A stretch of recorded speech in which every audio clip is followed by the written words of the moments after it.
Morning mga paps, magre-repair ako ngayon ng brake booster.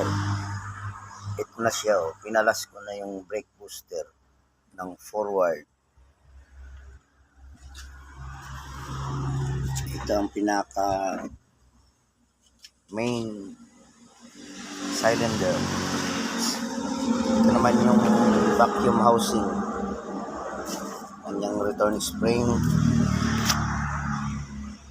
check valve spring. Ito yung packing housing. Ito yung shafting niya.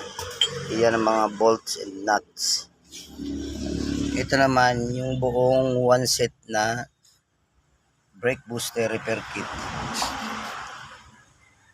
Ito yung tinatawag na shafting oil seal, O-rings, check valve, circlip,